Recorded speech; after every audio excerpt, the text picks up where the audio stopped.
ದಿಢೀರ್ ಪ್ರವಾಹಕ್ಕೆ ನೇಪಾಳ ಅಲ್ಲೋಲ ಕಲ್ಲೋಲವಾಗಿದೆ. 472 ಜನ ಸಾವನ್ನಪ್ಪಿದ್ರೆ 1500ಕ್ಕೂ ಹೆಚ್ಚು ಜನ ನಾಪತ್ತೆಯಾಗಿದ್ದಾರೆ.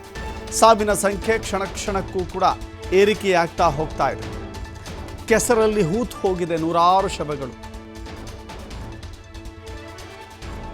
ನೇಪಾಳದ ನರಕ ದರ್ಶನ ನಿಜಕ್ಕೂ ಕೂಡ ಭೀಕರವಾಗಿದೆ. ಎಲ್ಲಿ ನೋಡಿದರೂ ಕೂಡ ಹೆಣಗಳ ರಾಶಿಯೇ ಕಾಣಿಸ್ತಾ ಇದೆ.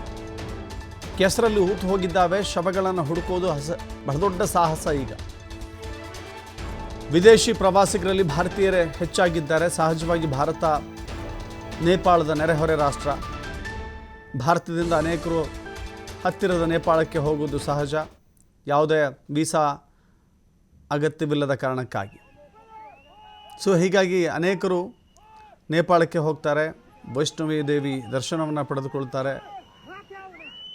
ನಮ್ಮ ನೆರೆಹೊರೆಯ ರಾಷ್ಟ್ರ, ಹಿಂದೂ ದೇವಾಲಯಗಳಿರುವಂಥ ರಾಷ್ಟ್ರ. ಸೊ ಹೀಗಾಗಿ ಪ್ರವಾಸಿ ತಾಣಗಳಲ್ಲಿ ಅತಿ ಹೆಚ್ಚು ಭಾರತೀಯರೇ ಇರೋದು ಸಾಮಾನ್ಯ. ಈ ಅಪಾಯದ ಸಂದರ್ಭದಲ್ಲಿಯೂ ಕೂಡ ದೃಶ್ಯಾವಳಿಗಳಲ್ಲಿ ಗಮನಿಸ್ತಾ ಇದ್ದೀರಿ ಹೇಗೆ ಅಪ್ಪಳಿಸಿತು ಅಂತ ಹೇಳಿ. ನೋಡಿ, ಇಂಥದ್ದೊಂದು ಭೀಕರ ಪ್ರವಾಹ ಅಪ್ಪಳಿಸಿದಾಗ ತರೆಗೆಲೆಗಳ ರೀತಿಯಲ್ಲಿ ಹರಿದುಕೊಂಡು ಹೋಗ್ತಾ ಇದೆ. ನೋಡ್ತಾ ಇದ್ದೀರಿ, ಒಂದು ಕಾರು ಕೂಡ ಪೇಪರ್ ಬೋಟ್ ರೀತಿ ವಾಹನಗಳು ಹರಿದುಕೊಂಡು ಹೋಗಿದ್ದಾವೆ.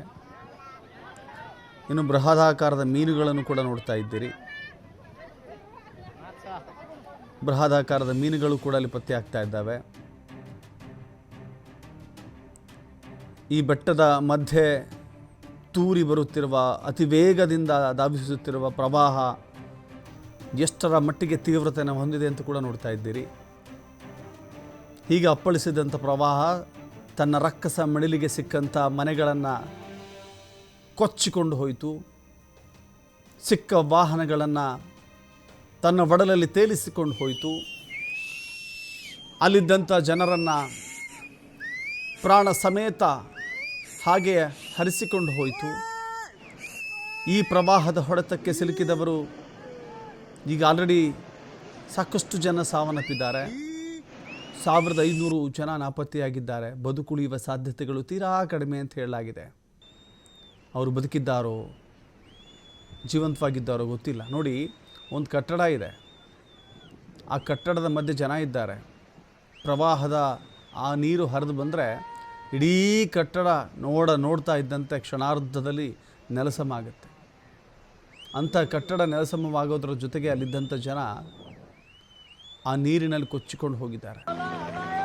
ಕಸದ ರಾಶಿ ಗಬ್ಬೆದ್ದು ನಾರುತ್ತಿರುವ ದೃಶ್ಯಗಳು. ಸುಂದರ ಸ್ವಚ್ಛ ವಾತಾವರಣದ ಪ್ರವಾಸಿ ತಾಣ ಈಗ ಗಬ್ಬೆದ್ದು ನಾರ್ತಾ ಇದೆ. ನೋಡ್ತಾ ಇದ್ದೀರಿ ಎಷ್ಟೊಂದು ಪ್ರಮಾಣದಲ್ಲಿ ಕಸ ಸಂಗ್ರಹವಾಗಿದೆ ಅಂತ. ಈ ಗಬ್ಬೆದ್ದು ನಾರುತ್ತಿರುವಂಥ ಈ ಕೆಸರಿನಲ್ಲಿಯೇ ಅನೇಕ ಶವಗಳು ಸಿಲುಕಿದ್ದಾವೆನೋ ಮಾಹಿತಿ ಇದೆ.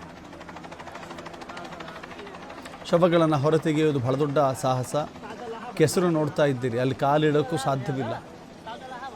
ಕಾಲಿಡಲು ಸಾಧ್ಯವಿಲ್ಲದಂಥ ಜಾಗದಲ್ಲಿ ಶವಗಳನ್ನು ಹುಡುಕಾಟ ಮಾಡೋದು ಹೇಗೆ?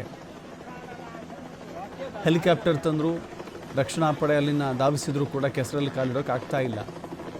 ಅಲ್ಲಿ ಶವಗಳಿದ್ದಾವೋ, ಮನುಷ್ಯರು ಬದುಕಿದ್ದಾರೋ, ಜೀವಂತವಾಗಿದ್ದಾರೋ ಗೊತ್ತೇ ಇಲ್ಲ.